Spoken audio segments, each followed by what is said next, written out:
जिज्ञासु मित्रों, बहुत बहुत अभिनंदन है आपका दिव्य सृजन स्पिरिचुअल में।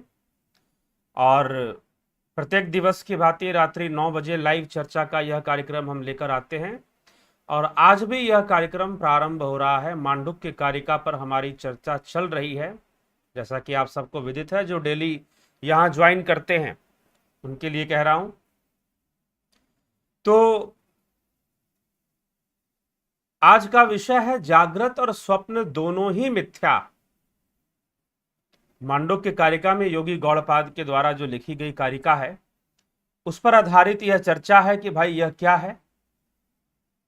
तो इस पर हम चर्चा करेंगे, समझेंगे इस विषय को। लेकिन कल थोड़ा सा व्यवधान आया था, इंटरनेट कनेक्शन में व्यवधान था, स्ट्रीमिंग फ्लो सही नहीं था, बार बार गोल गोल बफरिंग कर रहा था। काफी लोग कल कह रहे थे। इसलिए कल का भी विषय आज हम शॉर्ट में, उतना विस्तार तो नहीं करेंगे, लेकिन उसको कल का भी विषय आज हम ले लेते हैं। तो वो थोड़ा सा जल्दी उसको कवर करने का प्रयास करेंगे ताकि आज का जो विषय है, टॉपिक है, वो भी कवर हो जाए। ठीक है। तो कल का भी महत्वपूर्ण विषय था कि ओंकार ही परब्रह्म है, अपर ब्रह्म दोनों है। इस बात को मांडुक्य कारिका में लिखा गया। तो कैसे लिखा गया उस पर हम चर्चा करेंगे और अंत में आपके प्रश्नों पर भी हम चर्चा करेंगे। तो आइए चलते हैं, मांडुक्य कारिका क्या कहती है इस विषय में, क्या श्लोक कहते हैं। तो मांडुक्य कारिका के आगम प्रकरण के अंदर 12 श्लोकों की चर्चा हो जाती है और उसी में उन्हीं को समझाते हुए, ओमकार और जागृत स्वप्न की अवस्थाओं को समझाते हुए श्लोक मिलते हैं। तो महर्षि गौड़पाद क्या कहते हैं कि ओंकारम पादशो विद्यात पादा मात्रा न संशय, ओंकारम पादशो ज्ञात्वा न किंचिदपि चिंतयेत। ओंकार को एक एक पाद करके जाने, पाद ही मात्राएं हैं, इसमें संदेह नहीं। इस प्रकार ओंकार को पाद क्रम से जानकर कुछ भी चिंतन ना करे, अर्थात कि पादों के अनुसार ओंकार को जाने। जो प्रथम पाद है वैश्वानर, द्वितीय पाद है तेजस और तृतीय पाद है प्राज्ञ। तो आगे के श्लोक में इसकी चर्चा करते हुए कहते हैं, युंजित प्रणवे चेतः प्रणवो ब्रह्म निर्भयम, प्रणवे नित्य युक्तस्य न भयम विद्यते कचित। चित्त को ओंकार में ही समाहित करे। ओंकार निर्भय ब्रह्म पद है। ओंकार में नित्य समाहित रहने वाले पुरुष को कहीं भी कोई भय नहीं होता। तो चित्त को ओंकार में समाहित करे, चित्त को प्रणव में, यहां पर ओंकार नहीं लिखा गया, प्रणव लिखा गया है कि चित्त को युंजित प्रणवे चेतः प्रणवो ब्रह्म निर्भयम, कि आप चित्त को अपने ओंकार में ही समाहित करें, अर्थात प्रणव में ही, प्रणव में समाहित करें, जिससे कि आप निर्भयता को प्राप्त हो जाएंगे। आपके अंदर भयहीनता आ जाएगी, आप निर्भय जीवन जीने लगेंगे अगर आपने अपने चित्त को ओंकार को समर्पित किया है, प्रणव को समर्पित किया। प्रणव शब्द का प्रयोग है। अब 26वें श्लोक में कहते हैं, प्रणवो हय परम ब्रह्म प्रणवश्च परः स्मृति, अपूर्वो अनंतरो बाह्यो अनपरः प्रणवो अव्यय। प्रणव ही पर ब्रह्म है और प्रणव ही अपर ब्रह्म है। ओंकार ही पर ब्रह्म है और ओंकार ही अपर ब्रह्म है। यह साफ साफ कहा जा रहा है। अब कैसे, इसको भी यहां पर बताया जाएगा, समझाया जाएगा। वह ओंकार अपूर्व अकारण अंतर बाह्य शून्य अकार्य तथा अव्यय है। तो वह अपूर्व है, अकारण है और अंतर बाह्य शून्य है, मतलब अंतर और बाह्य शून्य भी है।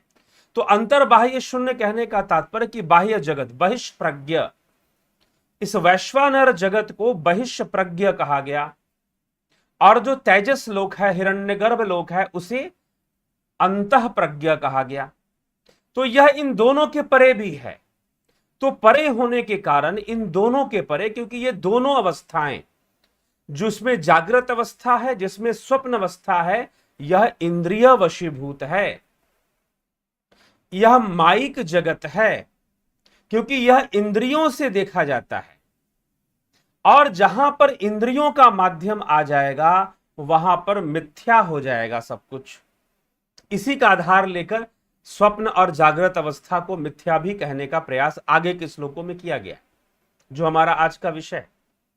इसीलिए कहा जा रहा है कि जो दो प्रकार के जो ब्रह्म है, जिसके पिछले उपनिषद में हमने चर्चा की थी, पर ब्रह्म अपर ब्रह्म, तो पाठकों और श्रोताओं के मन में यह प्रश्न उठ सकता है कि भाई पिछले उपनिषद में दो प्रकार के ब्रह्म बताए गए, पर ब्रह्म और अपर ब्रह्म। अब यहां पर एक ही बताया जा रहा है। जी हां, एक ही बताया जा रहा है और उसे आत्मा कहा जा रहा है, उसे ओंकार कहा जा रहा है, ओंकार कहा जा रहा है। तो पर और अपर ब्रह्म क्या है?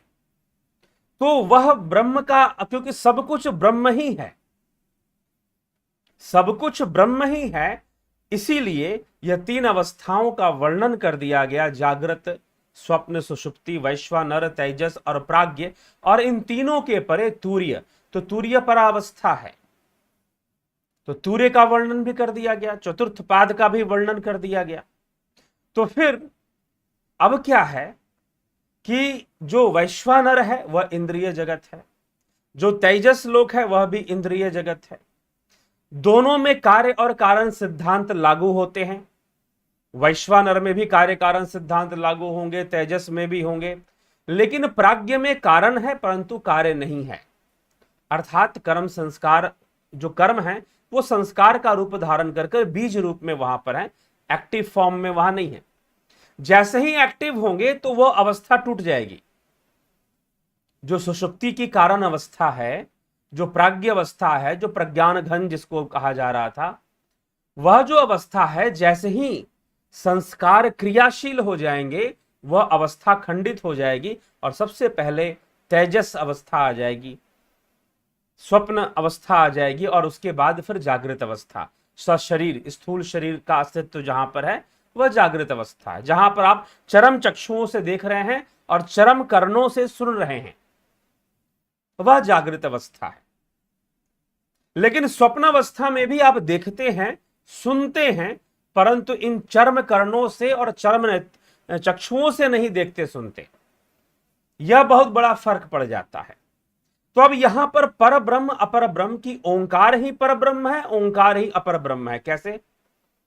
तो जो तीन अवस्थाएं हैं, जागृत, स्वप्न, सुषुप्ति, वैश्वानर, तेजस और प्राज्ञ, यह जो तीन अवस्थाएं हैं, बहिष्ठ प्रज्ञ, अंतः प्रज्ञ और प्रज्ञान घन, जिसमें कोई प्रज्ञा की वाली बात नहीं है, तो यह जो तीन अवस्थाएं हैं यह अपर ब्रह्म की श्रेणी में आ जाते हैं। और इन तीनों से परे जो चतुर्थ अवस्था है वह पर ब्रह्म की श्रेणी में आता है। तो इसीलिए सब कुछ ओंकार के अंदर होने के कारण ओंकार ही पर ब्रह्म है और ओंकार ही अपर ब्रह्म है, ऐसी घोषणा की गई। प्रणव को ही प्रणवो है परम ब्रह्म प्रमाणश्च परः स्मृति, कि प्रणव ही अपर ब्रह्म है और प्रणव ही पर ब्रह्म है। अब आगे देखिए, प्रणव के रहस्य को बहुत अच्छे से खोला गया है। तो चलिए, ओंकार और प्रणव, इन दोनों में भेद है और दोनों एक ही हैं।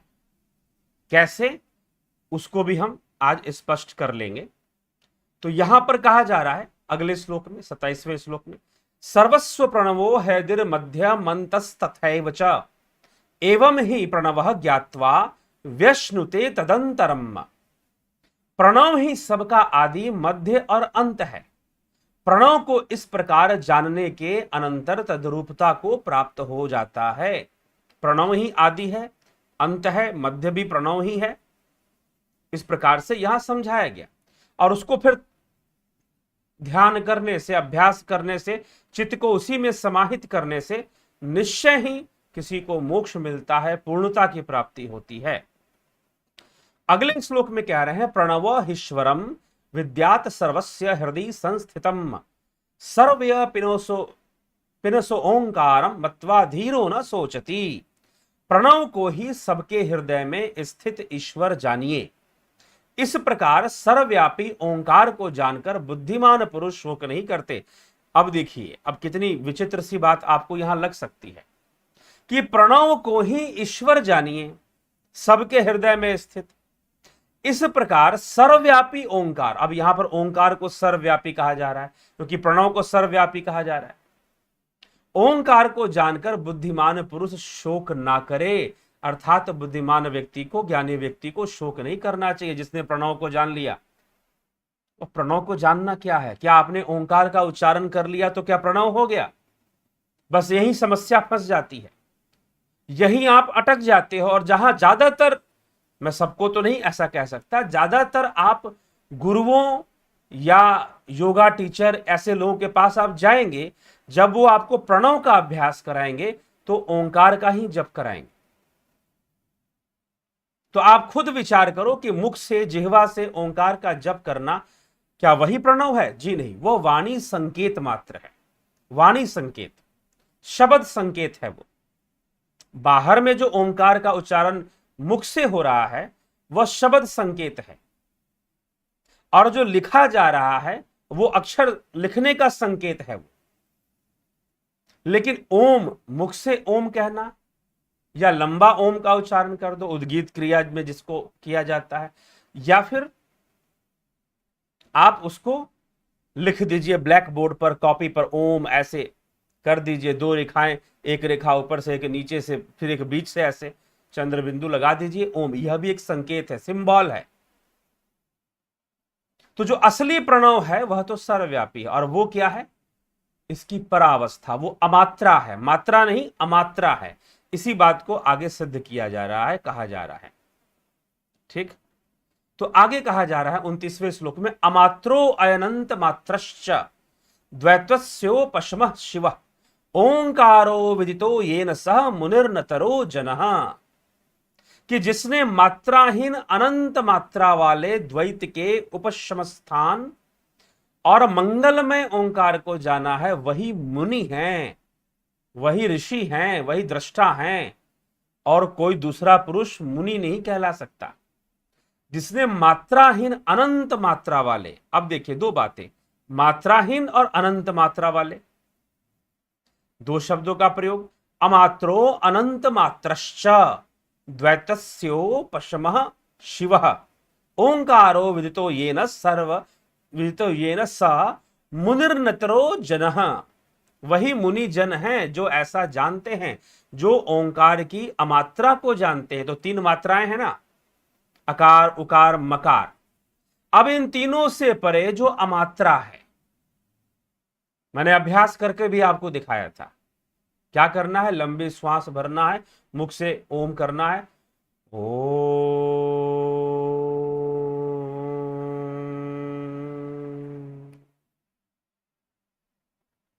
रुक जाना है, कुछ देर तक रुके रहना, ठहराव लाना है।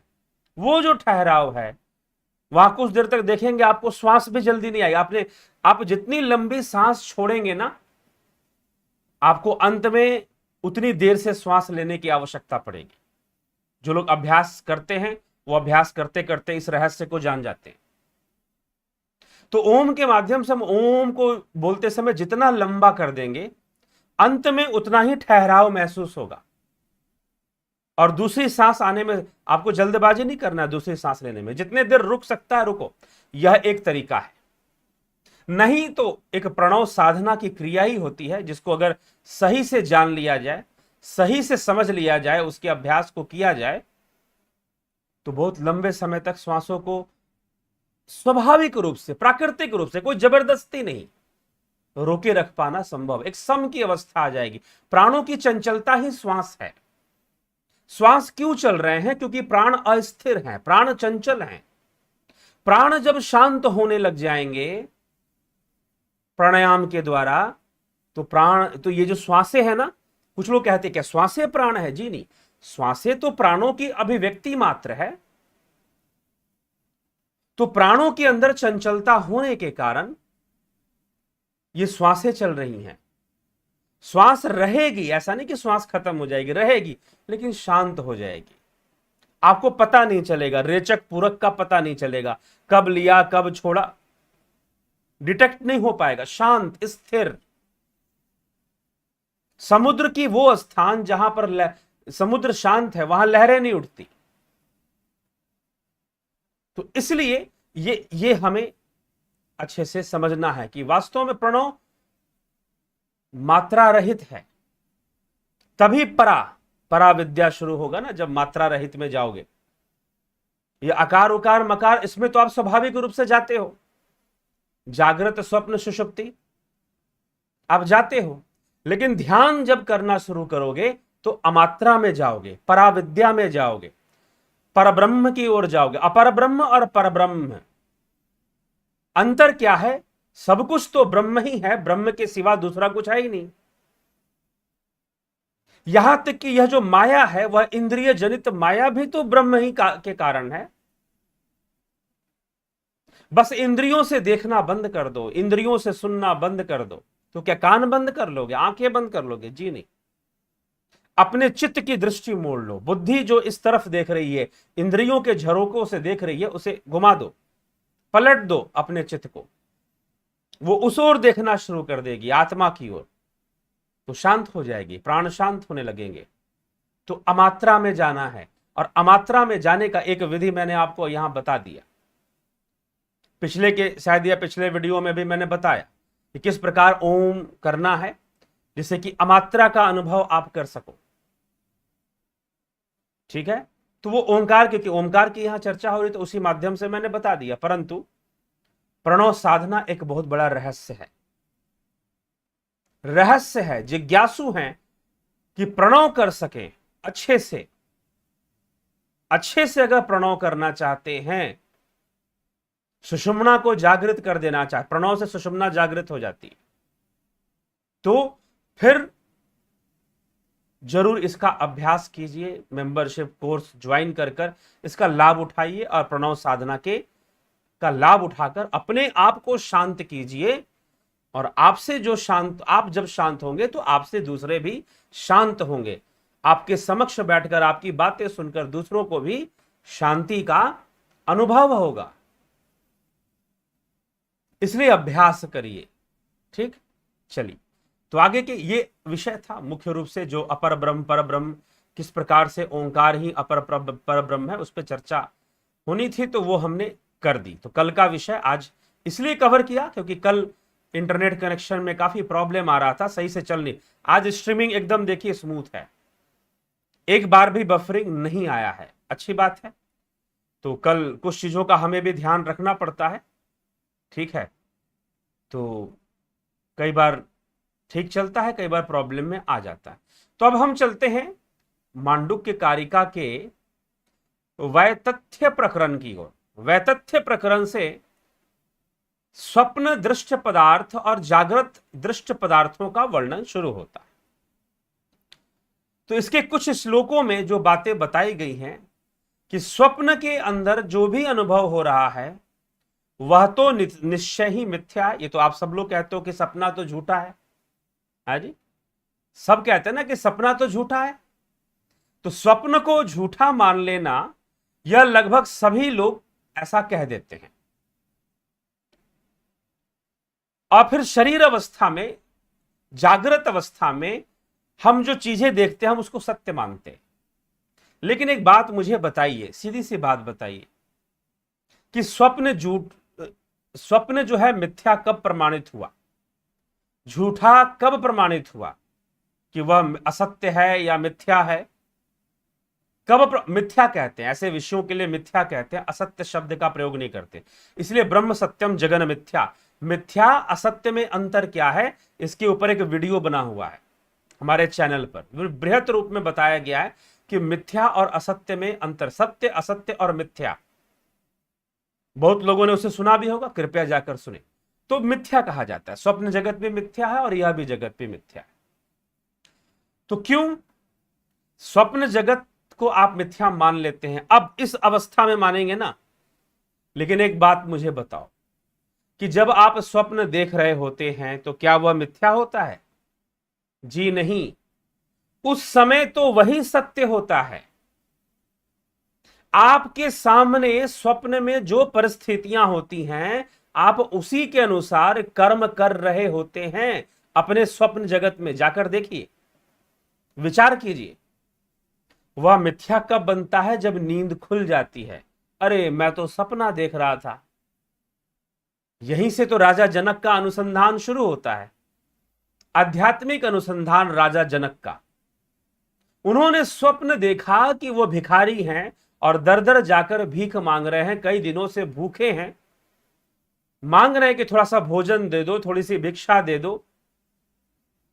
और जाकर उन्हें भिक्षा में कहीं से दाल चावल कुछ पात्र में मिलता है और वो ले जाकर किसी हांडी में बना रहे थे, दाल चावल खिचड़ी बना रहे थे कि चलो अपनी भूख की आग बुझा लूंगा। इतने में कोई सांड बैल जैसा कोई पशु ऐसे आया और उसने ठोकर मारी और वो खिचड़ी भी गिर गई, सारा धूल में मिल गया, मिट्टी में मिल गया। अब रोने लगे, बहुत चीखने लगे कि भाई ये कैसा दुख है। अचानक से तंद्रा टूटती है, निद्रा टूटती है, पूरा शरीर पसीना पसीना, राजसी वस्त्र धारण किए हुए हैं। अपने आप से प्रश्न पूछते हैं कि जिस भूख का अनुभव मैंने आज तक नहीं किया, जिस भूख का अनुभव मैंने आज तक अपने जीवन में नहीं किया, वो मैं स्वप्न में कर रहा हूं।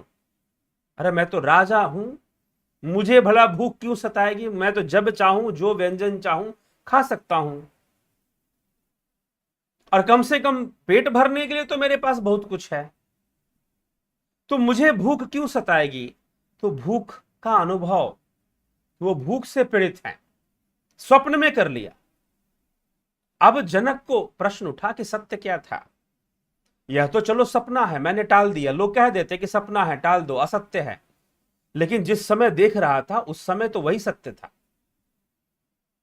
उस सत्य से मुक्ति तब मिली जब नींद खुल गई। तो सपना सपना तब बनता है ना जब आप उठ जाते हो निद्रा से, उसके पहले सपना सपना नहीं होता, वो आपका सत्य होता है। वैसे ही ये संसार, ये जगत, कहीं ऐसा तो नहीं कि यह जगत भी एक सपना ही चल रहा है। फिर इस निद्रा से उठेंगे पता चलेगा अरे सब ऐसे ही था, सब ऐसे ही था, पुरानी यादों की तरह। सपने में ही तो आ जाती हैं, सपनों के मानंद ही यादें भी रह जाती हैं। तो चलिए इसी पे चर्चा चलती है। क्या कहते हैं?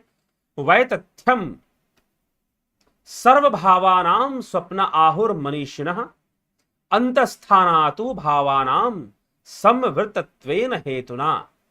स्वप्नावस्था में सब पदार्थ शरीर के भीतर स्थित होते हैं, अतः स्थान के संकोच के कारण मनीषीगण स्वप्न में सब पदार्थों का मिथ्यात्व प्रतिपादन करते हैं कि वास्तव में सारे पदार्थ आपके सूक्ष्म शरीर में ही स्थित हैं, स्वप्न के अंतर्गत। ठीक है, तो स्थान के संकोच के कारण मनीषीगण इसे मिथ्यात्व प्रदान करते हैं कि भाई यह तो मिथ्या है। क्यों? क्योंकि इसका भेद हो जाता है जागृत अवस्था से। अदीर्घत्वाच्च कालस्य गत्वा देशान पश्यति प्रतिबुद्धस्य सर्वस्तस्मिन् देशे न विद्यते। समय की अदीर्घता होने के कारण वह देह से बाहर जाकर उन्हें नहीं देखता, तथा जागने पर भी कोई पुरुष उस देश में विद्यमान नहीं रहता। इससे भी स्वप्न दृष्ट देश में न जाना ही सिद्ध होता है। मतलब यह मान्यता कि सब कुछ आपके भीतर ही था, जितना भी आप अनुभूतियां स्वप्न में कर रहे थे, क्योंकि जब आप जाग जाते हैं तो वो देश, वो काल नहीं रह जाता है। मान लो कि आप सपने में देख रहे हैं कि आप किसी बड़े से घर में हैं और बड़ा अजीब सा घर है, कई लोग देखते हैं ना, और फिर कई प्रकार के लोग हैं, कुछ आपके मित्र भी हैं, कुछ आपके शत्रु भी हैं, और जो शत्रु है वो मित्रता पूर्वक व्यवहार कर रहा है। तो कई ऐसी चीजें आप स्वप्न में देखने शुरू कर देते हैं, लेकिन जैसे ही आप जाग जाते हैं तो वो स्थान भी खंडित हो गया, वो समय भी खंडित हो गया। तो इससे प्रमाणित होता है कि वह तो मिथ्या ही था। चलिए ठीक है, अच्छी बात है। आगे क्या तर्क देते हैं? समय की अतिरिक्तता होने के कारण भी इसे मिथ्या सिद्ध किया जाता है। जैसे कि रात्रि में कोई सोया हुआ है तो वह दिन में पदार्थों को देखता है, मतलब सोया तो रात्रि में, लेकिन सपने में देखा गया कि दिन है, दिन में पदार्थों को देखता है तो बहुत सा मिलता है, अतः जिनसे उसका मेल होता है उनके द्वारा वह गृहित होना चाहिए, परंतु गृहित होता नहीं है। यदि गृहित होता तो हमने तुझे वहां पाया था ऐसा कहते, परंतु ऐसी बात है नहीं। अतः स्वप्न में वह किसी देशांतर को नहीं जाता, वह अपने ही भीतर सारी चीजों को देख रहा था। स्वप्न में दिखाई देने वाले पदार्थ इसलिए भी मिथ्या है। आगे क्या कहते हैं, अभावश्च रथादीनाम श्रूयते न्यायपूर्वकम वैतथ्यम तेन वै प्राप्तम स्वप्न आहु प्रकाशितम। श्रुति में भी स्वप्न दृष्ट रथादि का अभाव युक्ति पूर्वक सुना गया है। अतः उपयुक्त युक्ति से भी सिद्ध हुए मिथ्यात्व को ही स्वप्न में स्पष्ट बतलाते हैं। अर्थात उस अवस्था में रथ नहीं है, मतलब रथ कह लीजिए, कोई गाड़ी कह लीजिए, नहीं है इत्यादि श्रुति में स्वप्न दृष्ट रथादि का अभाव युक्ति पूर्ण सुना गया है। अतः अंतः स्थान तथा स्थान के संकोच आदि हेतुओं से सिद्ध हुआ मिथ्यात्व उसका अनुवाद करने वाली तथा स्वप्न में आत्मा का स्वयं प्रकाशत्व प्रतिपादन करने वाली श्रुति द्वारा ब्रह्मवेता स्पष्ट बतलाते हैं। क्या कहते हैं, अंतः स्थानातु भेदानाम तस्मा जागरिते स्मृतम यथा तत्र ततः स्वप्ने संवृत तत्वेन भिद्यते। इसी से जागृत अवस्था में पदार्थों का मिथ्यात्व है। अब देखिए, पहले क्या किया गया कि स्वप्न के मिथ्यात्व को सिद्ध किया गया कि स्वप्न तो मिथ्या है निश्चय रूप से, क्योंकि उसमें कहीं बाहर जब हम जाग जाते हैं तो वो स्थान नहीं होता, वो लोग नहीं होते। कई बार हम स्वप्न में ऐसे लोगों को भी देखते हैं जिसे हमने आज तक कभी देखा ही नहीं, ऐसे जगहों को भी देखते हैं जो हमने कभी देखा ही नहीं। तो जागृत में आने पर सब गायब। अब यही आधार बन जाता है जागृत अवस्था के मिथ्या होने का। इसी का आधार लेकर कहते हैं इसी से जागृत अवस्था में भी पदार्थों का मिथ्यात्व ही प्रमाणित होता है, क्योंकि जिस प्रकार वे वहां स्वप्नावस्था में होते हैं उसी प्रकार जागृत में भी होते हैं। केवल शरीर के भीतर स्थित होने और स्थान के संकुचित होने में ही स्वप्न दृष्टा पदार्थों का भेद है। तो कहने का तात्पर्य क्या है कि भैया स्वप्न में भी आप वही सब चीजें देखते हो जो जागृत में देख रहे हो, ठीक ना। स्वप्न में भी तो आप वही सब चीजें देख रहे हैं ना जो जागृत में देख रहे हैं। मतलब इसी प्रकार के आदमी, इसी प्रकार का लोग, हाँ बिल्कुल ऐसा ही। मान लो आपने कोई घर देखा, ऐसा नहीं होगा लेकिन है तो घर, वो कहीं ना कहीं होगा। तो आपने इसी प्रकार की चीजों को ही लगभग देखते हैं। जैसे कई लोग देखते हैं कि सांप दौड़ा रहा है, तो आपने सांप ही तो देखा ना, जो कि इस जगत में भी एग्जिस्ट करता है, इस संसार में भी सांप। कोई देखेगा कि बैल दौड़ा रहा है, कोई देखेगा पानी में कहीं तैर रहा है, जा रहा है, बहुत पानी पानी है चारों तरफ। तो लोग ये भी कहते भाई पानी देखना स्वप्न में अच्छा है, ये देखना अच्छा है। घर बनता हुआ देखना बुरा माना जाता है, शादी ब्याह के स्वप्न बुरे माने जाते हैं। तो ऐसी चीजें भी लोग देखते हैं। तो वो एक अलग बात है कि कौन से स्वप्न का क्या अर्थ है, उसको रहने दीजिए, उस पर मैं, ये हमारा विषय ही नहीं है। खैर, बस ये कहा जा रहा है कि स्वप्न जगत मिथ्या है, तो जागृत भी मिथ्या है भाई। जागृत, अब दो तीन आधार दिए जाएंगे। तो पहला आधार यहां पर दिया जा रहा है जागृत के मिथ्या होने का, कि स्वप्न में भी वही सब वैसी ही चीजें, मिलती जुलती चीजें ही हमें दिखाई देती हैं जो कि हम जागृत में देख रहे होते हैं। ठीक है, हमने सांप को देखा कि वो हमें दौड़ा रहा है या हमें बैल दौड़ा रहा है। कोई ऐसा जानवर जो कि जागृत में आपने ना देखा हो और वो दिखे कि वो आपको दौड़ा रहा है, तो नई चीज तो दिखती नहीं है। जो इस लोक का है, जागृत अवस्था का, वैश्वानर लोक का है, वही तो दिख रहा है सब।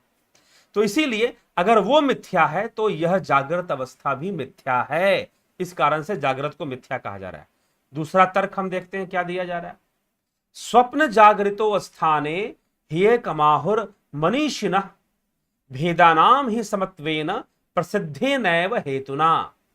इस प्रकार प्रसिद्ध हेतु से ही पदार्थ में समानता होने के कारण विवेकी पुरुषों ने स्वप्न और जागृत अवस्था को एक ही बतलाया है। दोनों इंद्रियों के कारण हैं, दोनों में इंद्रियां कार्यरत हैं। अब ये चरम चक्षुओं को आप इंद्रिय मत समझिए। ये चमड़े के जो आंखें हैं, कान है, ये तो बाहरी इंद्रिय है। वास्तव में इंद्रियां सूक्ष्म हैं। वो इंद्रियां आंखों से देखने वाली वही है, कानों से सुनने वाली वही है, लेकिन बंधन में है शरीर के। इसलिए वो आपको ऐसा लग रहा है कि कान सुन रहे हैं, और कान खराब हो जाएगा तो नहीं सुनेंगे। नहीं, अंदर अंदर वो शक्ति सुनती है। अंदर अंदर जिनकी ये आंखें खराब हो जाती हैं, अंदर अंदर वो बहुत कुछ देखते हैं, स्वप्न आदि भी देखते हैं और भी बहुत कुछ देखते हैं। ठीक है, तो यह फर्क पड़ जाता है। तो वो जागृत अवस्था से ही बातें मिलती हैं, इसीलिए जागृत अवस्था को भी यहां मिथ्या कहा जा रहा है। इस प्रकार प्रसिद्धि हेतु से ही पदार्थों में समानता होने के कारण विवेकी पुरुषों ने स्वप्न और जागृत दोनों अवस्थाओं को एक ही बतलाया है। अदावन्ते च यन्नास्ति वर्तमाने अपि तथा वितथै सदृशा संतो अवितथा इव लक्षिता। जो आदि और अंत में नहीं, अर्थात आदि और अंत में असद्रूप है, वह वर्तमान में भी वैसा ही है। ये पदार्थ समूह असत्य के समान होकर भी सत्य जैसी दिखती हैं। असत्य के समान, असत्य नहीं कहा, असत्य के समान। असत्य के समान होना ही मिथ्यात्व है। ठीक, एक जैसी दिखती हैं। सप्रयोजनाद तेषाम स्वप्ने विप्रतिपद्यते तस्मादाधदन् वत्वेन मिथ्यैव खलु ते स्मृता। स्वप्न में जागृत पदार्थों की संप्रयोजनता में विपरीतता आ जाती है, अतः आदि अंत युक्त होने के कारण वे निश्चय ही मिथ्या हैं। अब जागृत वस्तुएं, जितने भी वस्तुएं आप संसार में देख रहे हैं, सबका आदि और अंत है। अब दूसरा तर्क यहां दिया गया, स्वप्न में आप आदि अंत वाले वस्तुएं ही देखते हैं, मतलब प्रत्येक वस्तु का संसार में आदि है तो उसका अंत है।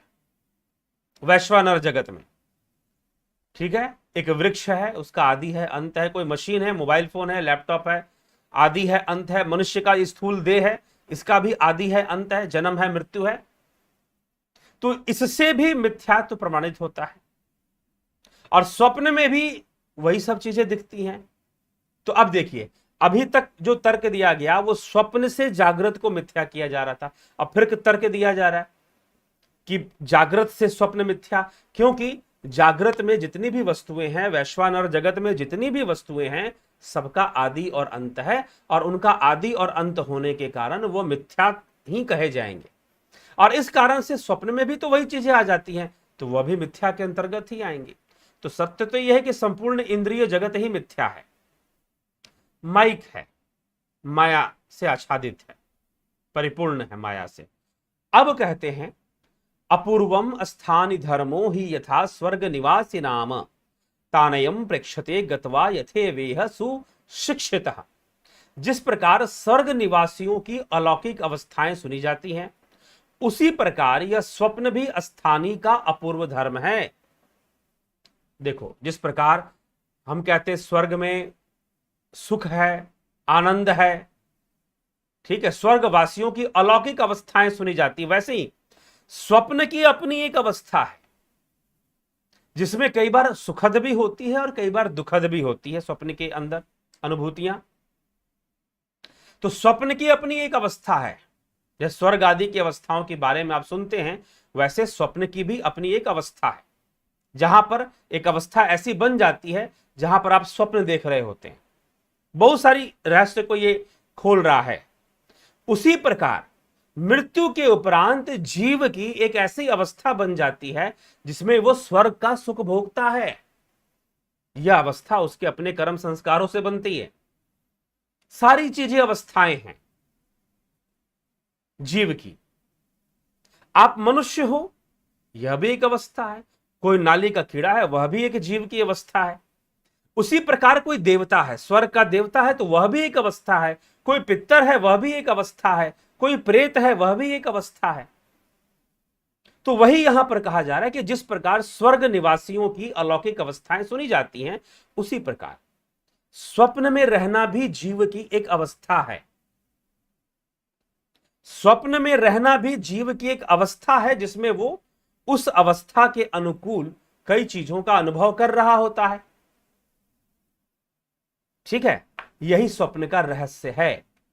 इसीलिए वह भी इंद्रिय जगत से के बंधन में है, इसलिए वह भी मिथ्या है, और यह जागृत अवस्था भी मिथ्या है। तो उन स्वप्न पदार्थों को यह इसी प्रकार जाकर देखता है जैसे कि इस लोक में सुशिक्षित पुरुष उस मार्ग से जाकर अपने अभिष्ट लक्ष्य पर पहुंचकर देखता है। ठीक। ये है। तो स्वप्न वृतावपि त्वन्तश्चेतसा कल्पितम त्वसत् बहिश्चेतो गृहीतम सददृष्टम वैतथ्यमेतयो। स्वप्नावस्था में भी चित्त के भीतर कल्पना किया हुआ पदार्थ असत और चित्त से बाहर इंद्रियों द्वारा ग्रहण किया हुआ पदार्थ सत जान पड़ता है, किंतु इन दोनों का ही मिथ्यात्व देखा गया है। स्वप्नावस्था में भी चित्त के भीतर जो कल्पित किया हुआ पदार्थ है, वास्तव में हम उसे कल्पित करने का मतलब यह नहीं है कि हम कल्पना करते हैं। स्वप्न में आप कल्पना ही नहीं करते, अपने आप दृश्य चलते हैं, आप बस देखते हैं। लेकिन फिर भी सत्य तो यही है कि यह चित्त के अंदर कल्पित वस्तुएं ही आपको स्वप्न में दिखाई देती हैं। सत्य तो यह है कि आप जो बाहर देख रहे हैं इन आंखों से, इन कानों से, वह भी वही अनुभव कर रहे हैं जो चित्त में जा रहा है। जो वस्तु चित्त में नहीं जा रही है वो आप नहीं देख पा रहे हैं। हो सकता है कि आप इस समय यह व्याख्यान अपने मोबाइल में सुन रहे हो सकता है कि आप अपने लैपटॉप में सुन रहे हो, लेकिन बहुत सारी चीजें हैं जिनको यह आंखें नहीं देख सकती, परंतु इन आंखों के माध्यम से जो आंखें देख सकती वही तो चित्त में जाएगा ना। तो चित्त में वही जा रहा है, तो चित्त को वही कल्पित है, तो चित्त में वही चीजें दिखाई दे रही हैं। आप जो भी देख रहे हैं वास्तव में, देखिए सुनिए, आप जो देख रहे हैं, जितनी भी चीजें इस समय देख रहे हैं, वास्तव में वो कहां पर है? आपके चित्त में है, बाहर नहीं है क्या? बाहर तो बहुत कुछ ऐसा है जो आप नहीं देख रहे हैं। हमारे वीडियो में चले जाइए, क्या अपवित्र वस्तु में भी परमात्मा है? उसमें यही तो स्पष्ट किया गया है। यही तो कारण है कि बहुत सारे जानवर अल्ट्रावायलेट रेज को भी देखते हैं, इंफ्रारेड रेज को भी देखते हैं, आप नहीं देख पाते, मनुष्य नहीं देख सकता। कुछ पशु है मात्र 5 रंगों को देखते हैं, कुछ मात्र ब्लैक एंड व्हाइट देखते हैं, उनके लिए दुनिया ही पूरी ब्लैक एंड व्हाइट है।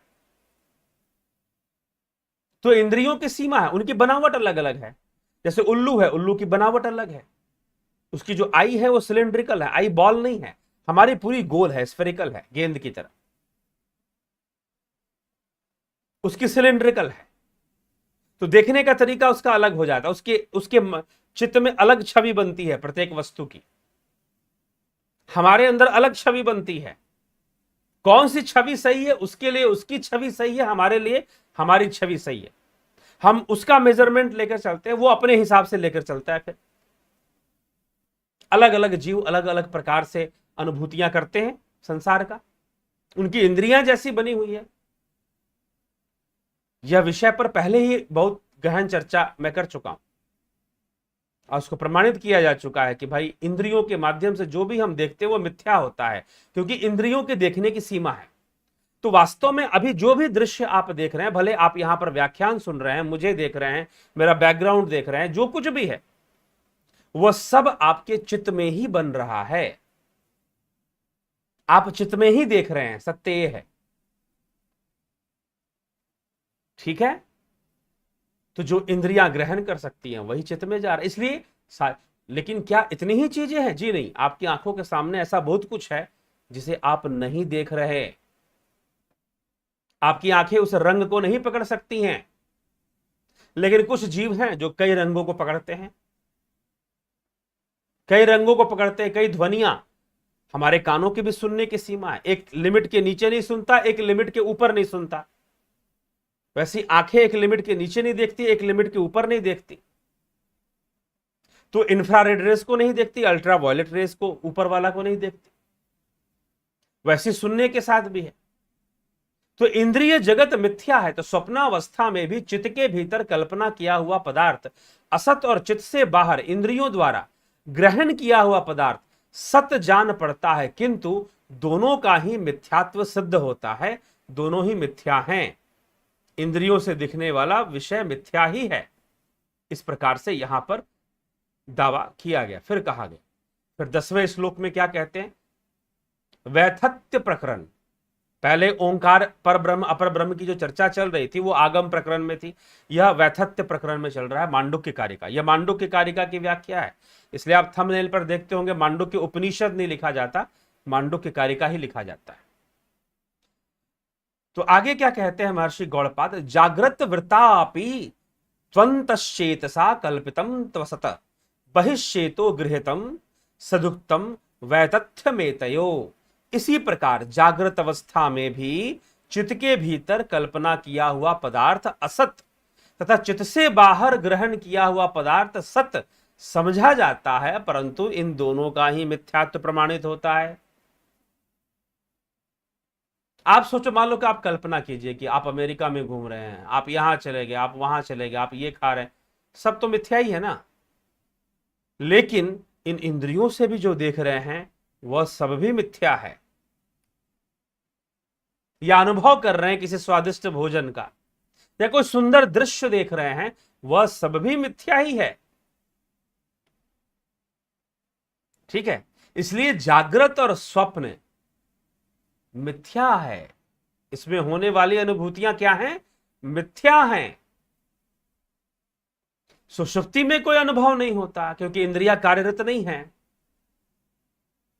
बस संस्कार कारण रूप में है। वहां से आनंद अनुभव होता है इंद्रियों को, क्योंकि इंद्रियों को आराम मिल गया वहां पर, इसलिए वो आनंद अनुभव करती हैं। लेकिन जो सत्य है इन तीनों के परे, चतुर्थ पाद अमात्रा में है, जहां कोई मात्रा नहीं है। इन तीन मात्राओं से ही सृष्टि हुई है, अकार उकार मकार। परंतु जो मात्रा रहित है वो सत्य है, वो परिवर्तनशील नहीं है, वह मिथ्या नहीं है, वो आत्मा, उस सत्य को जानना है। ठीक है मित्रों, तो इस प्रकार से योगी गौड़पाद अपने विषयों को समझा रहे हैं, बता रहे हैं, कह रहे हैं कि भाई यह विषय किस प्रकार से जगत मिथ्या है और किस प्रकार से स्वप्न भी तो मिथ्या है, कैसे उसको वो समझाने में लगे। तो हमें इस तथ्य को सही से जान लेना है, समझ लेना। ये अच्छी है चर्चा। आप और कई ऐसे विषय कारिका में आएंगे जो कई गूढ़ आध्यात्मिक गूढ़ रहस्यों पर से पर्दा उठाएंगे, लेकिन कई विषय कारिका में ऐसे हैं जो साधकों के लिए ही हैं। शायद जो योग मार्ग पर बिल्कुल बेसिक नहीं जानता, शायद उसको ना समझ में आए, ऐसे भी विषय, ऐसी चर्चाएं भी हैं। इसलिए मांडुक्य उपनिषद का विस्तार करते हुए मांडुक्य कारिका की व्याख्या मांडुक्य उपनिषद पर आधारित करके लिखी गई है। अभी बहुत कुछ चर्चा आएगी, ध्यान क्या है, समाधि क्या है, निद्रा और समाधि में अंतर क्या है, निद्रा में और समाधि में क्या फर्क है, इन सब बातों को मांडुक्य कारिका में बताया गया है। इसीलिए मांडुक्य कारिका की व्याख्या हम कर रहे हैं। स्वप्न तो मिथ्या है, यह जागृत जगत भी मिथ्या ही है। ठीक है, इस प्रकार से इसको तर्कों के साथ इसे रखा गया है। चलिए, तो जिज्ञासुओं,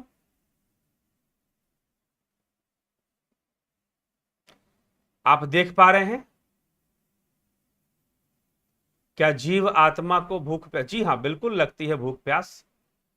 तो आपके कमेंट्स भी मैं पढ़ूंगा, देखूंगा क्या कहा जा रहा है, कमेंट्स के अंतर्गत कैसे प्रश्न पूछे जा रहे हैं। तो मुझे लगता है कि आपको वीडियो देखने में कहीं कोई व्यवधान तो नहीं है। अगर कोई व्यवधान हो तो मुझे कमेंट करके जरूर बता दें कि हमें वीडियो देखने में कोई व्यवधान है।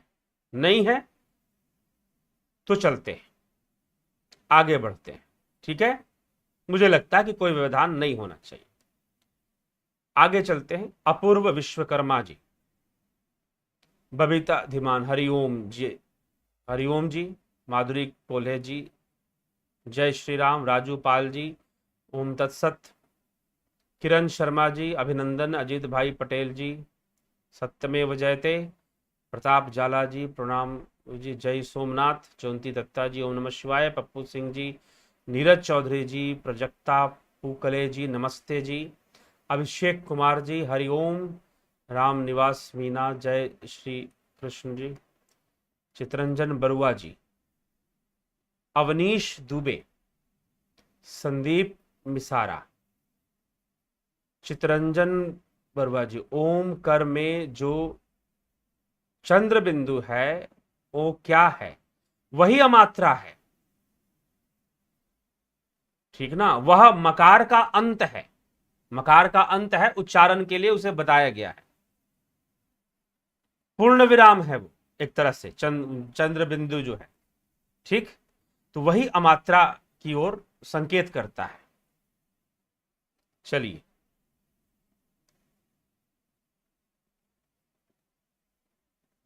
हमारे भीतर अच्छाई बुराई दोनों चीजें हैं। ध्यान योग को सबसे बड़ी महिमा है कि योग अच्छाई को शिखर पर पहुंचा देता है और बुराई को निर्बीज कर देता है। यह जीवन का सबसे बड़ा तत्व और इसी में जीवन का सार है। जी हाँ, योग हमें सही मायनों में अच्छाई और बुराई का अर्थ समझा देता है कि अच्छाई क्या है, बुराई क्या है, पालन अच्छाई का कैसे करना चाहिए, बुरी चीजों से कैसे दूर रहना चाहिए, पाप पुण्य क्या है। ऐसा तो नहीं कि पुण्य के नाम पर हम पाप किए जा रहे हैं। तो यह भी एक विषय है। जयंती भाई पटेल जी, प्रभाकर गुप्ता जी, राधे श्याम दीजिए। आई थिंक निर्बीज समाधि also मिथ्या एज ए दृष्टा, बुद्धि both are there, also सतोगुण is also there which binds the dehi with a sukha. निर्बीज समाधि is only a theory for the people those have not attended it. It is only a theory. क्योंकि महर्षि पतंजलि निर्बीज समाधि का कैवल्य में जब उसकी चर्चा करते हैं तो वो यही कहते हैं कि भाई इसका अनुभव कोई नहीं बता सकता कि निर्बीज में क्या हुआ। जितनी भी अनुभूतियां हैं वह निर्बीज के पहले की हैं, जिनका वर्णन है। आनंदानुगत समाधि हो गया, धर्म मेघ समाधि हो गया, सिद्धियां हो गई, वह सब निर्बीज के पहले है। निर्बीज के बाद, निर्बीज के बाद, कैवल्य के बाद क्या हुआ कैवल्य में, यह बताने वाला नहीं रहता, इसीलिए उसे कैवल्य कहते हैं कि लय हो गया वहां पर। ठीक है, ये चीज। और उसके पहले की अवस्थाओं को सब बताने वाले हैं, योगियों ने बताया है, ऋषि मुनियों ने बताया है, इसीलिए ये चीज है। मिथ्या है, हमारे लिए मिथ्या है। निर्बीज कह देने से नहीं हो जाता, अनुभव करना पड़ेगा। चलिए, जब हम जागृत, संदीप राजपूत जी, जब हम जागृत अवस्था में आ जाते हैं तब स्वप्न का मिथ्या का पता चलता है। जी बिल्कुल। उसके पहले कहा दुष्यंत चौहान जी, गुरुजी प्रणाम। गुरुजी, आपका एक वीडियो था यम किसे दंड देते हैं, क्या सूक्ष्म शरीर को दंड देना संभव है, जबकि गीता में कहा गया है कि आत्मा को ना जल। आत्मा शब्द अलग है भाई और सूक्ष्म शरीर अलग है। सूक्ष्म शरीर अलग चीज है, आत्मा अलग है। तो आत्मा को नहीं जलाया जा सकता, आत्मा को नहीं किया जा सकता, परंतु जलाया तो चलो सूक्ष्म शरीर को भी नहीं जा सकता, लेकिन दंड दिया जा सकता है। तब वो जलेगा तो नहीं, लेकिन जलने का अनुभव जरूर करेगा। यही तो प्रेत योनि का सबसे बड़ा दुख ये है कि जो दुख है वो दुख बना रहता है। शरीर में क्या है कि परिस्थितियां बड़ी तेजी से बदल देती है, समय बड़ा तेज भागता है, तो यहां पर परिस्थितियां बदल जाती है, दुख खत्म हो जाता है। वहां पर क्या होता है कि जीवात्मा अटक जाती है प्रेत योनि में, हैंग कर जाती है और उसी दुख में रहती है जो दुख वो अनुभव कर रही थी। तो अगर जलाया गया तो जलने की अनुभूति होगी, भले ही वो जलेगा नहीं, लेकिन उस पीड़ा में रहेगा, उस दर्द में रहेगा, उस तकलीफ में रहेगा। ठीक है, बस इतना ही है। क्योंकि अग्नि से जीवात्मा का अस्तित्व नष्ट नहीं होगा। जीवात्मा का तो मोक्ष होगा ना, जीव का मोक्ष होगा, तभी वो खत्म होगा, उससे पहले नहीं। तो अग्नि से जीवात्मा का अस्तित्व नष्ट नहीं होगा, लेकिन पीड़ा अनुभव करेगा। बस इतना ही है। शंकर देव, मेरा अनुभव है कि सिर्फ कोई जप तप ध्यान पूजा किसी चीज, कोई युक्ति तर्क से शायद वाग्भट प्राप्त नहीं, साथ साथ दूसरा को नीडी, अच्छा इंसानों को सेवा, और जब जंतुओं को भी निष्काम सेवा करना पड़ेगी। करना चाहिए, वो तो जीवन जीने का एक तरीका है, वो उसका अपना एक अलग महत्व है, उसका अपना एक अलग महत्व है, वो करना ही चाहिए। वो करने के लिए किसने मना किया?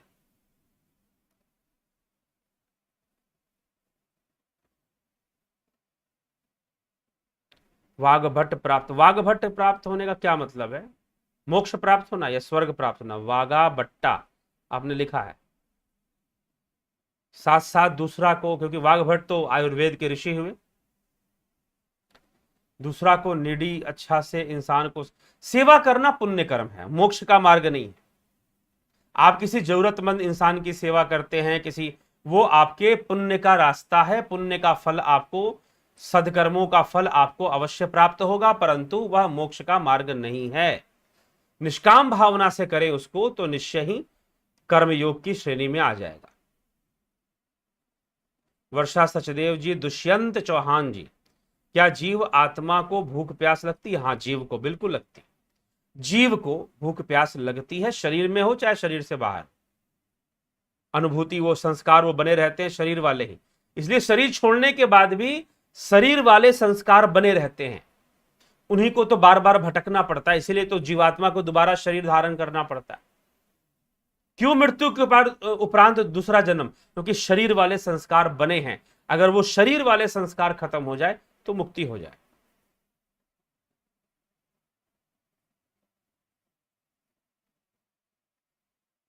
हिंदुओं के मजार में जाकर चादर चढ़ाने पर भी बताएं कि क्या वहां मंत्रणा पूरी होती है? देखिए, मंत्रणा पूरी होना यह एक अलग विषय है, यह एक साइकोलॉजिकल विषय है कि कोई कैसी मन्नत मांगता है और उसकी मन्नत पूरी होती है, मन्नत पूरी होती है कि नहीं होती है।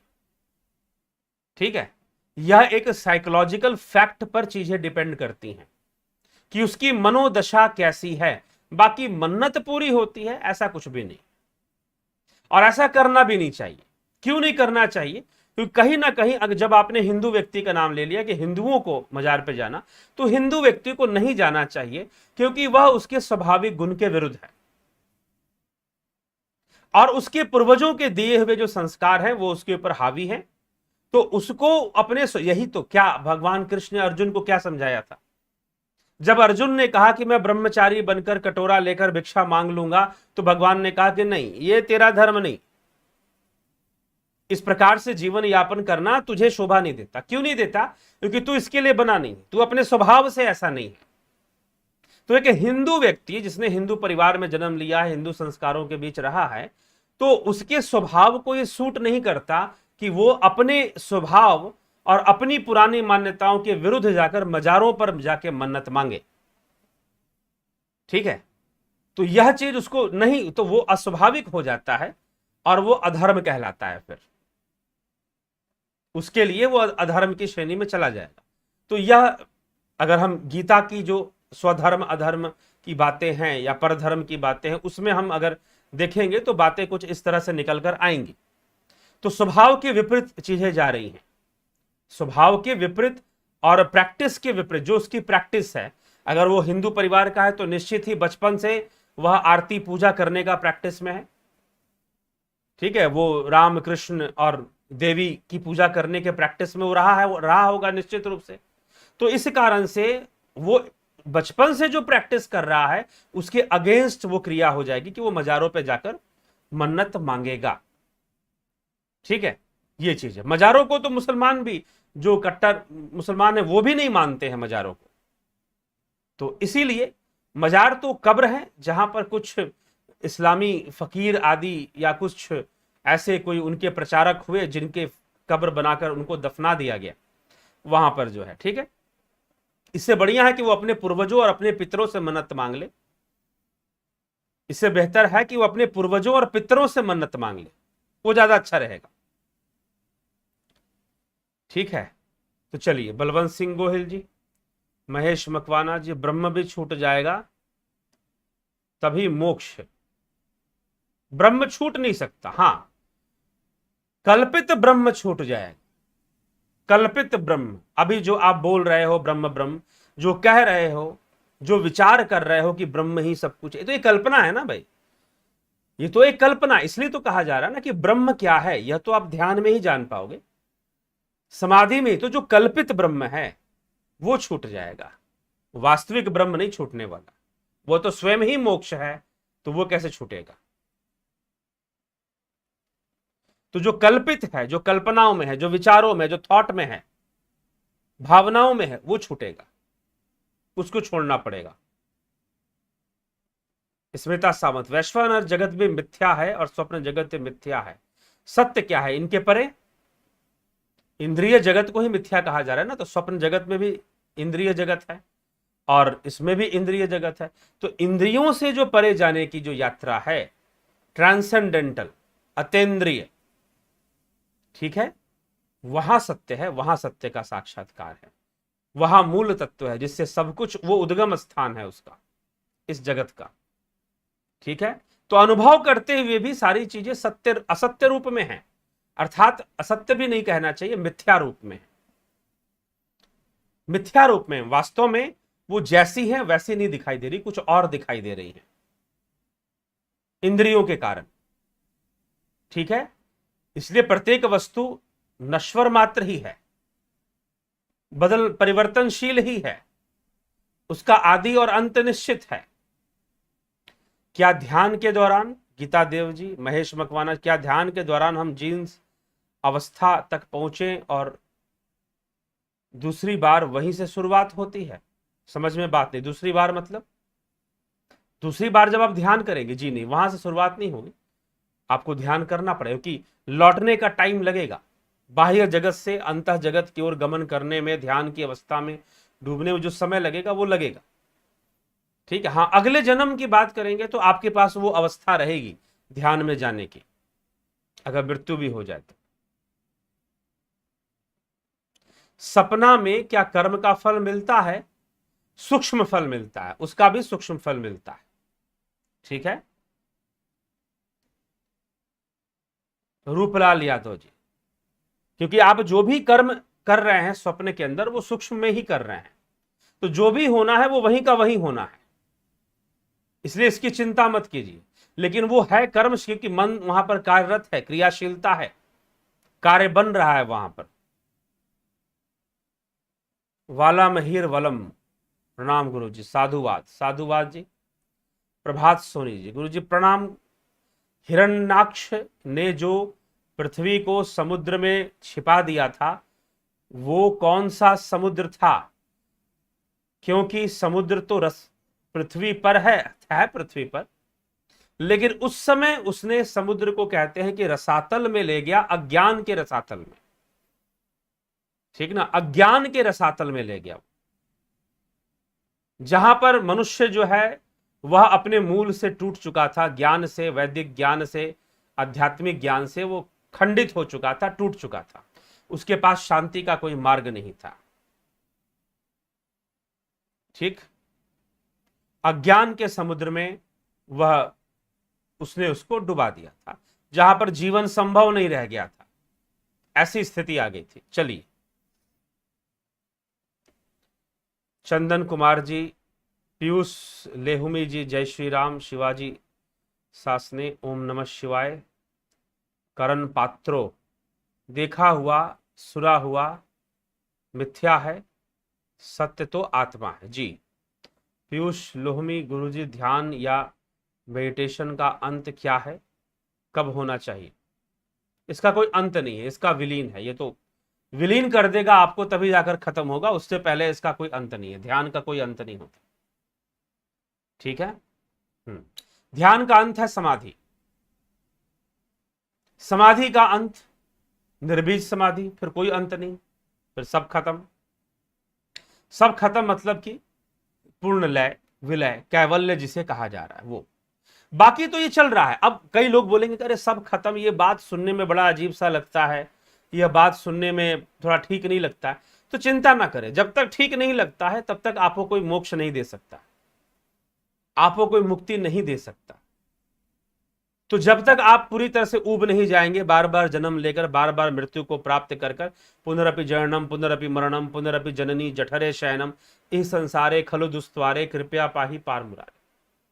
आप ध्यान से अपनी अपनी चरित्र पर गौर करें, आपको संसार में कौन कौन सी चीजें आकर्षित करती हैं, प्रभावित करती हैं। आप पाएंगे कि मुश्किल से एक या दो ही चीज है जो वास्तव में आपको आकर्षित करती है, प्रभावित करती है। बाकी जितनी भी चीजें हैं वो उनसे आप उब चुके हैं, उनसे आप बोर हो चुके हैं। ठीक है, तो इसीलिए बहुत कम चीजें हैं जो आपको आकर्षित करती हैं और प्रभावित करती हैं। उनकी आसक्ति बची हुई है, उस कारण से जन्म मरण होगा, फिर बाद में वो भी आपको बोर करने लगेंगे, आप उब जाएंगे उससे। तो कुछ ऐसे ही ऋषि ने कहा, पुनरपि जननम पुनरपि मरणम पुनरपि जननी जठरे शयनम, इस संसारे खलु दुस्त्वा। जब राजा याति अप्सराओं का संग करते करते ऊब गए, उन्होंने कहा कि नहीं, अब मुझे इससे बाहर निकलना है, मैं अप्सराओं का संग करते करते ऊब चुका, बहुत हो गया, अब नहीं। क्योंकि जितना भोगूंगा, भोगने की इच्छा उतनी ही तीव्र हो जाती है, जितना मैं भोगूंगा उतना ही भोगने की इच्छा तीव्र हो जाती है। जैसे कि एक आदमी मान लो 2 रोटी खाकर अपना पेट भरता है, किसी ने कहा कि नहीं भाई 3 खाओ 4 खाओ, अब उसके कहने पर उसने 3-4 खाना शुरू कर दिया। तो पहले तो उसे लगा कि नहीं पेट भारी हो जाता है, ज्यादा खा ले रहा हूं, लेकिन कुछ दिनों बाद उसको आदत पड़ गई, अब 4 रोटी में ही उसका पेट भरता है। भैया जितना बढ़ाओगे उतना पेट बढ़ जाएगा, मन को जितनी छूट दोगे उतना भाग लेगा। तो राजा याति ने समझ लिया कि भोगों को भोगने से भोग तृप्त नहीं होते, उल्टा और बढ़ जाया करते हैं और परेशान करते हैं फिर, इसीलिए मुझे यह भोग नहीं भोगने हैं, ऐसा उन्होंने निर्णय ले लिया। तो पुनरपि जननम पुनरपि मरणम, बार बार जन्म लेना, बार बार मृत्यु को प्राप्त होना, पुनरपि जननी जठरे शयनम, सीमा है ना, भोगों को भोगने की सीमा है, इंद्रियों की सीमा है। आप खुद देख लो अपने जीवन के अंदर कई चीजों से आप उब चुके होंगे, आपके लिए वो चीजें अब महत्व, जिसकी उम्र 40, 45, 50 से ऊपर जा चुकी है, अब उसके लिए बहुत सारी चीजें इंपॉर्टेंस नहीं रखती, जो कि एक 20-25 साल युवक के लिए रखती हैं, जो कि एक 15-16 साल या उससे भी छोटे उम्र के बच्चों के लिए जो चीजें महत्वपूर्ण रखती हैं वो आपके लिए नहीं रखती हैं। आप उतना उत्तेजित नहीं होंगे, उतना प्रभावित, हाँ फिर भी कुछ चीजें ऐसी बनी हुई हैं जिसके प्रति आपकी आसक्ति है, जो कि आपके जन्म मरण का चक्कर और शरीर के संस्कार, शरीर त्यागने के बाद भी शरीर का संस्कार बना रहता है। इसी कारण जीवात्मा को दोबारा शरीर धारण करना पड़ता है विवश होकर। अगर तुम योग अग्नि में सारे संस्कारों को भस्म कर दो, जो श्री कृष्ण भगवान अर्जुन से कहते हैं कि ज्ञान अग्नि दग्ध कर्मानु तमाहु पंडितम बुधा, ज्ञान अग्नि में सारे कर्मों का दहन कर दो, यथे धांसी समिधोर अग्नि भस्म सात कुरते अर्जुन, जिस प्रकार से समिधा भस्म होती है यज्ञ की अग्नि में, थे धांसी समिधोर अग्नि भस्म सात कुरते अर्जुन, तो उसी प्रकार से ज्ञान अग्नि में भी कर्म भस्म होते हैं, श्री कृष्ण कहते हैं। तो ये चीज, तो ज्ञान अग्नि में जब हमारे संस्कारों का भस्म हो जाएगा और योग संस्कार विकसित हो जाएंगे, योग वृत्ति का विकास हो जाएगा, जब योग वृत्ति का विकास हो जाएगा तो योग करना कठिन नहीं रहेगा, कठिन नहीं रहेगा, ठीक है। फिर तो आप योग में ही लीन हो जाएंगे, फिर आपका सूक्ष्म शरीर मुक्त हो जाएगा, फिर शरीर धारण करना कोई मजबूरी नहीं रहेगी, अपनी इच्छा से थोड़े से संस्कार बचे रहेंगे तो अपनी इच्छा से ही आप शरीर धारण करेंगे। चलिए, पीयूष लोहमी जी बहुत बहुत धन्यवाद गुरु जी। हम पुराने समय की भांति सालों साल तपस्या करके देवी माँ या इन्हीं देवी से वरदान ले सकते हैं, ले भी सकते हैं, लेकिन वह सब भी नश्वर वस्तुएं हैं, मिथ्या ही हैं। गुरुजी, करौली सरकार के बारे में आपका क्या विचार है? कौन से करौली सरकार? ज्यादा अध्ययन नहीं किया, सुना सुना नाम तो है। क्या कोलांतक पीठ के बारे में बात कर रहे हैं क्या, या फिर कोई और करौली सरकार है? स्पष्ट रूप से मुझे वहां पर, क्योंकि मैं वर्तमान चीजों का अध्ययन कम करता हूं, शास्त्रों पर ज्यादा ध्यान देता हूं और शास्त्रों पर ही चिंतन मनन और साधना करता हूं और उसी विषय की चर्चा करता हूं। संत ज्ञानेश्वर यानी संजीवन समाधि भेतली थिए साच्या लहरी स्पंदन अस्ताल काय त्याच्या लाभ दर्शन येतलाना होती काय।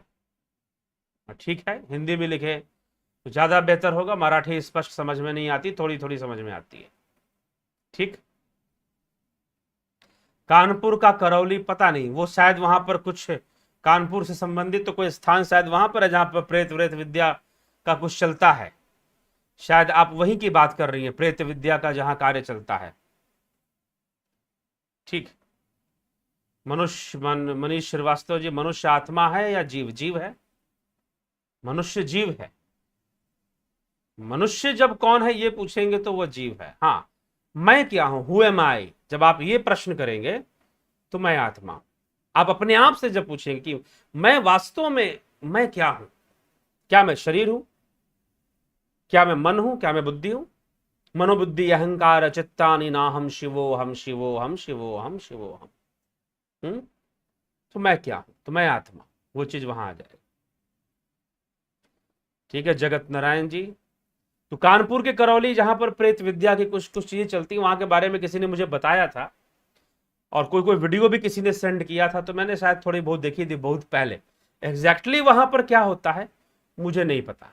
अगर आप उसके बारे में प्रश्न करना चाहते हैं तो आप व्हाट्सएप मैसेज कर कर वहां के बारे में मुझे बताएं, तो फिर मैं उसके बारे में कुछ बताने का प्रयास करूंगा। ठीक है, तो चलिए, तो जिज्ञासु यही है आज का विषय, हम यहां पर समाप्त करते हैं। और चर्चा हुई 1 घंटा लगभग हो गया इस चर्चा को करते करते, तो 2 टॉपिक आज हमने कवर कर लिया। तो ठीक है, आगे चर्चाएं चलती रहेंगी। कल भी मांडुक्य कारिका से अगले विषय को हम लेंगे और मांडुक्य कारिका के अगले विषय पर हम चर्चा करेंगे। अगला विषय भी निश्चय ही आध्यात्मिक गहराइयों और आध्यात्मिक तथ्यों को बताते हुए ही लिखा गया है, तो चर्चा होगी। और साथ ही साथ मित्रों, मैं कह रहा था कि भाई एक और सामाजिक स्तर पर कुछ बातें हम करेंगे, जिसमें कि वीर सावरकर की जो मोपला ग्रंथ है, उपन्यास है, ग्रंथ नहीं उपन्यास है, तो वह एक घटना पर, मोपला विद्रोह की घटना पर आधारित है। तो 11 बजे उस पर लाइव सेशन ही शुरू हो कर दिया गया है, क्योंकि ऐसे फिर रिकॉर्डिंग करना, वीडियो बनाना, अपलोड करना, इतना कोई टीम वर्क हमारे पास नहीं है कि जो हर चीज को बड़े फास्ट कर पाए, और दूसरे कई कार्य भी रहते हैं। तो इस कारण से लाइव सेशन में ही उस पर चर्चा मैंने शुरू कर दी है, रात्रि के 11 बजे। आप जरूर जुड़िए। ठीक है, आप उससे जरूर जुड़िए और जुड़कर उसका लाभ उठाइए।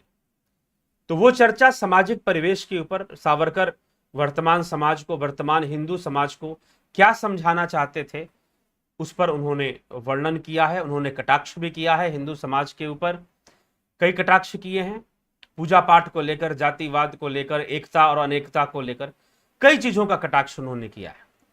तो उस पर चर्चाएं चल रही हैं। 11 बजे, रात्रि 11 PM में उसका समय मैंने निश्चित कर दिया है, उसी पर आएगी। आप उसको भी जरूर फॉलो करें और उसका भी लाभ उठाएं। ठीक है, चलिए। स्मिता सावंत जी, संत ज्ञानेश्वर महाराज ने सजीव समाधि ली, वहां दर्शन लेने से स्पंदन होता है। हो सकता है, कई ऐसे जगह हैं जहां ऐसे स्पंदन होते हैं, लेकिन वह स्पंदन भी कोई पराविद्या नहीं है। मैं आपको स्पष्ट कर देता हूं। मैं एक जगह पर गया था,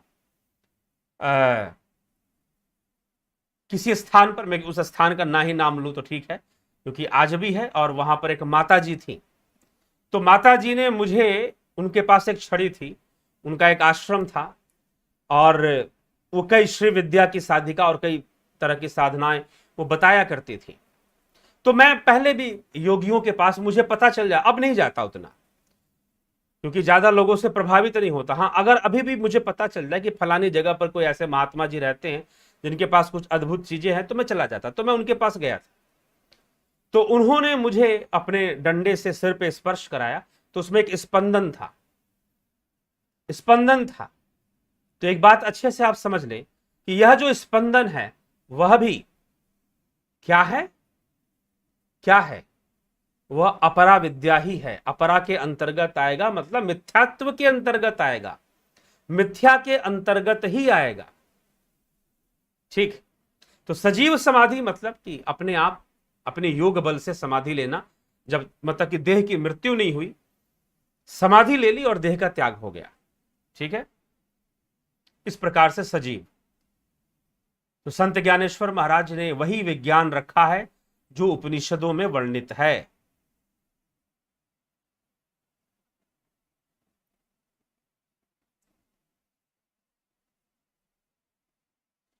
तो गुरु संत ज्ञानेश्वर संजीवनी समाधि ली तो उसका लाभ भक्त गण को होता है दर्शन से। जी हाँ, वहां की पॉजिटिव वाइब्रेशन, ये मैं पहले भी बोल चुका। तीर्थ यात्रा से मोक्ष असंभव है। मैंने पूरा इसके ऊपर एक वीडियो ही तीर्थ यात्रा के ऊपर बनाया था लोगों के कहने पर। मेरे ख्याल से ज्यादा दिन नहीं, 15 दिन शायद हुए होंगे, 15-20 दिन पहले वो वीडियो शायद बनाया था मैंने, या महीना भर पहले। तो उसमें यही चर्चा हुई थी, तीर्थ यात्रा से मोक्ष नहीं होता, लेकिन तीर्थ यात्रा व्यर्थ नहीं है। संतों का जन्म स्थान, संतों का समाधि स्थल, वहां पर सकारात्मक ऊर्जा होती है, लेकिन उसका सही लाभ वही लोग उठा पाते हैं जो सही भावना से जाते हैं और जो योगी हैं, जो योग साधना में रत हैं, जो निरंतर ध्यान साधना करते हैं, वही ऑरा के विज्ञान को समझ पाते हैं। नेगेटिव पॉजिटिव एनर्जी को पकड़ना उनके लिए सरल हो जाता है। तो मेरे ख्याल से